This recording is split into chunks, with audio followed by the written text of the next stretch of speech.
No ano de 2015, o Código de Defesa do Consumidor completa 25 anos. A lei representa um marco na garantia dos direitos de quem adquire um produto ou serviço. Nesse período, o Código recebeu atualizações. Quais foram os maiores avanços?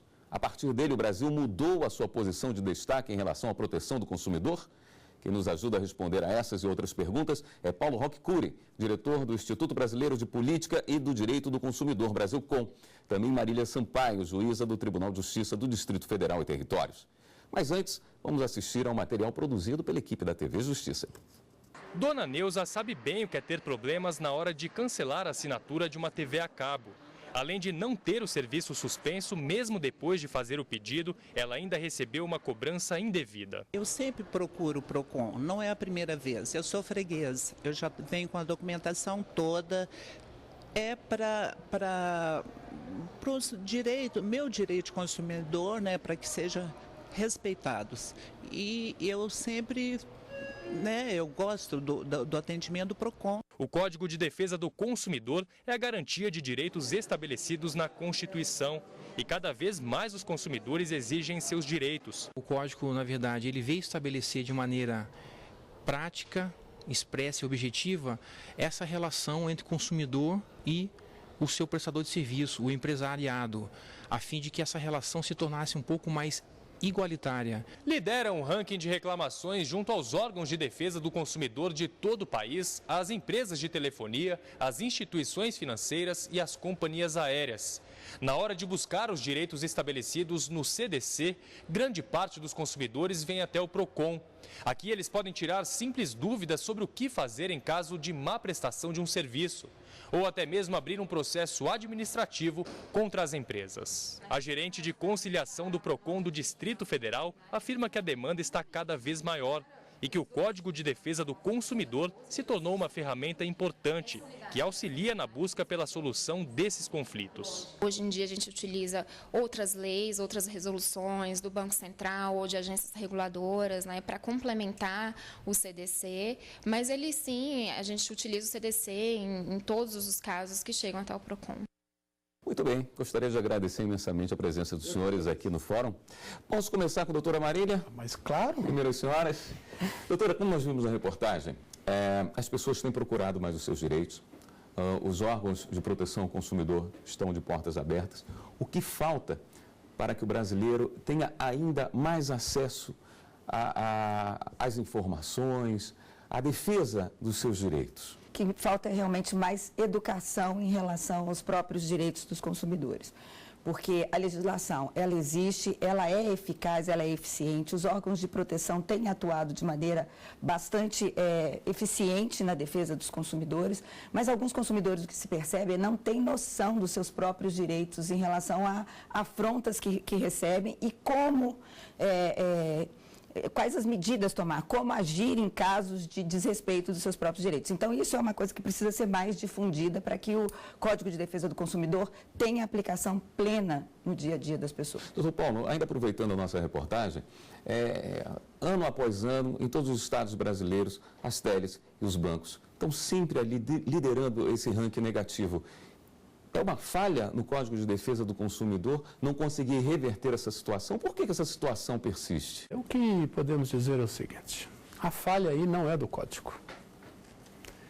A falha vem mais de uma outra via importantíssima na efetividade de qualquer lei, a fiscalização.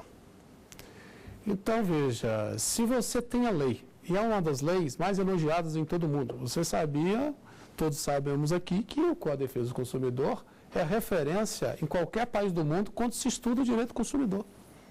No México foi um dos modelos do Código de Defesa do Consumidor mexicano, em Portugal se debate o Código do Consumidor brasileiro, na França, é uma lei elogiada em todo o mundo.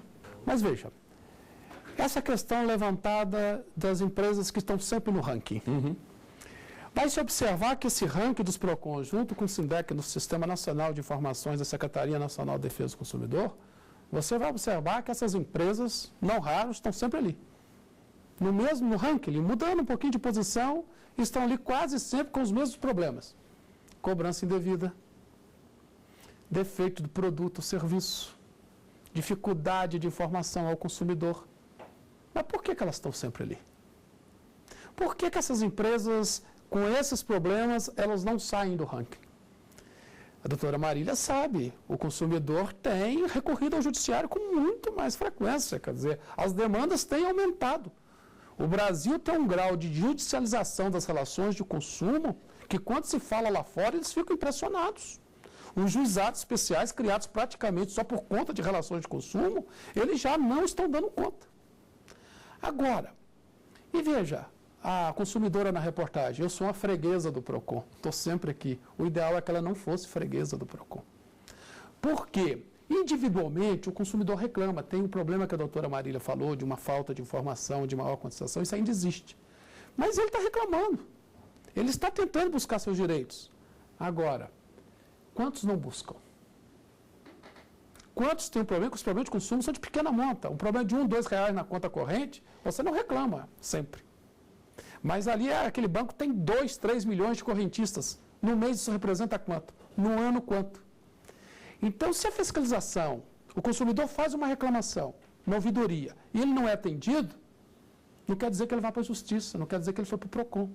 E o dano continuou. Então, por isso que você tem um sistema de ações coletivas que é para auxiliar o sistema de ações individuais. Porque só com ação individual você não resolve o problema de efetividade do Código de Defesa do Consumidor. Você precisa das ações coletivas serem efetivas, porque com uma ação coletiva só, aquela demanda que individualmente não interessa ao consumidor, coletivamente mostra que o dano é de massa.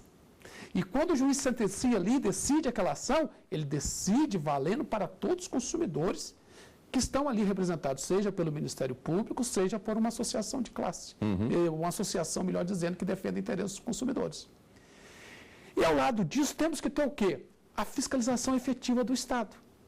Porque se a empresa ela está no ranking, mas ela não está sendo fiscalizada, qual a tendência dela? A tendência é continuar resistindo ao código e continuar frequentando os rankings, porque isso não lhe incomodou. Isso não lhe trouxe problema. Ela aprendeu a administrar isso, ela aprendeu a conviver com isso. Então, na verdade, quando a professora Marília fala de uma maior efetividade de políticas públicas de defesa do consumidor, me parece que preciso realmente uma política pública voltada para o cumprimento do código. Esse aumento da judicialização é uma coisa a ser vista com bons olhos? Sim e não, né? Porque o ideal seria, de fato, que os consumidores não tivessem que judicializar as demandas porque tivessem um alto nível de prestação dos serviços e de oferecimento de produtos. Esse seria o cenário ideal. Agora, entre o ideal e o possível, o fato de nós termos um aumento significativo nas demandas individuais, isso pode ser visto com bons olhos na medida em que significa que as pessoas estão cada vez mais conscientes dos seus próprios direitos. Mas a senhora vê um caminhar nesse sentido? Sim, sim. Hoje eu vejo as pessoas até mais dispostas, em que pese as demandas de consumo individuais, elas serem de pequena monta normalmente, eu vejo as pessoas mais dispostas a fazerem valer o seu direito. Coisa que há uma década, 2 décadas atrás, a gente não assistia no cenário brasileiro. Hoje a gente vê com muita frequência. De qualquer forma, doutor Paulo, quando uma reclamação acaba não trazendo uma grande perda para a empresa, a gente não pode pensar que as penalizações são brandas? Muitas vezes fala-se do benefício para a empresa de litigar. Isso não são todas as empresas, mas há maus fornecedores que pensam dessa forma. Que é melhor deixar que, como todos não reclamam, ao invés de resolver o problema, eu administro o problema. E eu precifico isso. Quando isso for para o judiciário, já está lá na minha conta, eu já resolvi isso precificando. O correto, como a doutora Marília falou, era que esse consumidor, essa judicialização, ela tem os dois lados. O ideal é que o consumidor satisfeito não precisasse recorrer à justiça. Quando ele está aumentando o recurso à justiça, o acionamento à justiça, dá um indicativo que os problemas continuam. É esse o lado negativo, que essas sanções do judiciário, essas condenações do judiciário não estão intimidando. Então, por isso que se coloca, e coloca-se muito bem, da necessidade de uma cultura maior em torno das ações coletivas. Porque as ações coletivas, se forem efetivas, elas devem ser muito temidas. Porque as condenações aí são milionárias. Você tem que indenizar milhares e milhares de consumidores daquele seu produto ou serviço. E muitas vezes tem um dano moral coletivo. Então, daí é para ser temido. E além disso, são ações administrativas mais coordenadas. Vamos dizer o seguinte, é por falta de órgão que as coisas não funcionam como deveriam funcionar? Não. Nos Estados Unidos houve uma situação que quando nós tivemos lá, o Brasilcom levou um grupo aos Estados Unidos para conhecer o sistema de defesa do consumidor americano. Tivemos lá com promotores, com juízes, tivemos no estado de Ohio, tivemos em Washington, estivemos também na Califórnia. O que chamou a atenção lá foi um caso em que o Departamento de Consumidor da Califórnia, tipo o PROCON da Califórnia, narrou que no início eles receberam uma reclamação contra uma empresa, uma loja de departamentos que atendia também manutenção de veículos, e que havia uma desconfiança do consumidor de que ele ia lá para fazer um alinhamento de pneus e acabava empurrando outros serviços. Então a conta que era para ser de $100 saía 150, 200, 300 dólares. Recebeu uma reclamação, 2, 3, e depois as reclamações foram crescendo. E aí entrou em comunicação com a polícia local, o xerife local. E também com o general Attorney, a procuradoria local. Entenderam que o problema já estava ganhando uma relevância social, já não era um consumidor individualmente, isso já era um problema sério. Cercaram o fornecedor. Começaram a iniciar um procedimento administrativo. E nesse procedimento administrativo ficou provado que os funcionários dessa loja, pressionados por metas, eram praticamente pressionados a empurrar serviços nos consumidores e até, entre aspas, inventar serviços. Essa empresa ficou apavorada com esse processo. E ela fez um acordo, o que nós chamamos aqui de um TAC, de um termo de ajustamento de conduta. E ela pagou, na época, cerca de $200 milhões para parar o processo. Porque ela não queria ver esse processo na justiça. Então ela se comprometeu a não repetir aquela conduta, porque se no período, no intervalo tal, ela repetisse aquela conduta, além do processo ser judicializado, a multa ainda seria dobrada. Então veja, não foi só o PROCON local que foi para cima da empresa. É como se no caso se fosse de telefonia, fosse o PROCON, fosse a Anatel, fosse os Prodecons, cercasse. Qual que é o benefício disso? Você tirou demandas do judiciário. As empresas se viram desestimuladas a descumprir o que está na lei. Então, isso é positivo para todo mundo. Isso é positivo para o Poder Judiciário. Isso é positivo, sobretudo, para o consumidor individualmente, que a empresa recebeu um sinal. Não vale a pena descumprir o direito do consumidor. Bom, nós vamos fazer um rápido intervalo e voltamos já com o programa Fórum. Estamos de volta com o Fórum. Hoje estamos discutindo os 25 anos de vigência do Código de Defesa do Consumidor. Doutora Marília, quais são os desafios? Olha, os desafios são muitos, apesar das grandes conquistas que já foram efetivadas em relação à defesa do consumidor, porque nós temos um desafio principal. Nós, de um lado, não podemos deixar esse consumidor à própria sorte no mercado de consumo, porque, evidentemente, a briga é absolutamente assimétrica, absolutamente desigual entre os consumidores e os fornecedores. De outro lado, nós temos um outro desafio, que é um outro limite. Nós também não podemos tratar esse consumidor como um incapaz. Aquela pessoa que é incapacitada de tomar decisões, de fazer escolhas em relação à prestação de serviços ou à aquisição de produtos ou em relação aos seus próprios direitos. Então, o desafio é equalizar esses dois parâmetros, não é? De um lado, proteger efetivamente o consumidor do mercado, ou no mercado, e de outro, dar oportunidade para que esse consumidor ele exerça, sim, a sua autodeterminação, os seus direitos plenamente, sem ser tolhido, exatamente porque o fato dele ser vulnerável não significa que ele seja incapaz de tomar decisões, de fazer escolhas, enfim. É só que como há essa simetria tão grande de poder nas relações contratuais entre o fornecedor e o consumidor, de fato ele precisa de proteção.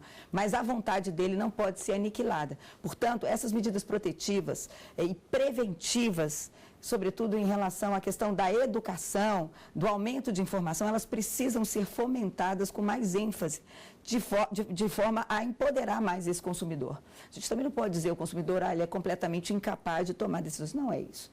O consumidor tem consciência, ele tem vontade, tem livre-arbítrio, tem gosto, tem preferências, enfim, que precisam ser respeitadas. O que a gente não pode deixar, ele é solto no mercado à própria sorte. Então, onde é que está esse ponto de equilíbrio, aonde é que fica o meio do caminho? Esse eu acho que é o grande desafio. O senhor vê com otimismo a chegada nesse ponto de equilíbrio? Está próximo? Ele tem sido buscado. Eu vejo até que o judiciário tenta fazer muito isso, buscar esse equilíbrio nas relações de consumo. Porque porque não é para, o Código de Defesa do Consumidor não é para se dar privilégio ao consumidor, exatamente para equilibrar a relação. Porque se tira demais do fornecedor para dar ao consumidor, não é esse o objetivo, desequilibrou. Então o objetivo é, em nome da igualdade, equilibrar as relações. Mas veja, há muitas resistências ainda. A gente fala da questão da fiscalização, é verdade, mas vamos à questão dos bancos. Os juros que o consumidor brasileiro paga são os juros mais elevados do mundo. Veja lá, você é bom pagador, pontual pagador. Vamos criar o cadastro positivo, porque com cadastro positivo, com sistema de score, o que é que você vai fazer? O bom pagador vai pagar menos juros. Vê se isso é verdade na prática. Você que nunca atrasou uma parcela do cartão, atrasa para você ver o juro que você vai pagar por mês. Paga o mínimo. Então, isso aumenta esse endividamento do consumidor em cima de algo que são os juros, seja no cheque especial, que é onde o consumidor se endivida também, e no cartão de crédito. É uma pesquisa há pouco tempo, de cada 3 famílias brasileiras, uma estava endividada no cartão de crédito. E o juro é elevadíssimo. E o que o Tribunal de Justiça do Distrito Federal fez aqui de maneira exemplar? Para proteger esse consumidor, criou um programa de prevenção e tratamento do consumidor superendividado. Isso até o Brasilcom, ao qual eu pertenço e tenho orgulho de pertencer, está ajudando o Tribunal de Justiça do Distrito Federal nesse sentido. Primeiro, o seguinte, prevenir o consumidor dessa publicidade do mercado, muitas vezes agressiva, que chama você para o crédito fácil e depois te deixa sós. Endividado, com bens penhorados, e com seu nome no Serasa, no SPC. Então é para prevenir, para dar educação, para dar informação. E depois que você já está superendividado, fazer planos para tentar equalizar isso no plano, para evitar. O que o tribunal faz isso? Ele faz isso para evitar demandas. Ele faz isso exatamente para evitar que amanhã esse consumidor esteja litigando, fazendo o trabalho de um... E aqui deve ser muito elogiado. O Tribunal do Rio Grande do Sul já tinha feito isso. O Tribunal de Brasília adota isso num programa moderno, de um conceito moderno de justiça. Onde eu não estou aqui só para julgar, eu estou aqui também para resolver os problemas que me vêm, e se eu posso antecipar a eles e dar uma solução alternativa, eu vou fazer. Agora, nós citamos vários órgãos de proteção, várias entidades e até mesmo tribunais, mas essa estrutura está presente em todo o território nacional? Sim, na maioria dos estados, sim, do que se tem notícia, né? Não programas como esse, que aqui no caso do Distrito Federal chama Super Endividados, que é um programa que veio, inclusive, inspirado, a inspiração foi o programa pioneiro do Poder Judiciário do Rio Grande do Sul. São Paulo também tem um programa semelhante, a Defensoria Pública do Rio de Janeiro também na frente de um programa próximo em relação ao tratamento do superendividamento. Isso a gente não tem notícia de outros tribunais ou outros estados, mas existe sim. Mas de uma maneira geral? De uma maneira geral, assim... em todas as regiões? Em todas as regiões. Em níveis diferentes, mas a proteção existe. Exatamente. Inclusive naqueles estados onde as distâncias são muito grandes, onde as dificuldades de acesso também, né? Estados em que o Poder Judiciário chega de barco, nas comarcas, enfim, né? Mesmo nesses lugares existe sim um mínimo, mas existe um tratamento mínimo desses direitos, a proteção desses direitos do consumidor. Bom, nós falamos que o Código de Defesa do Consumidor é um conjunto de leis bem interessantes, de vanguarda, bem vista no mundo inteiro. Como é que nós estamos ranqueados no mundo em relação à defesa do consumidor? Estamos realmente entre os 30 melhores países de proteção, o primeiro na América Latina. Como é que o Código de Defesa do Consumidor está? Eu poderia dizer o seguinte, em matéria de lei nós estamos bem no topo, em matéria de cumprimento baixo.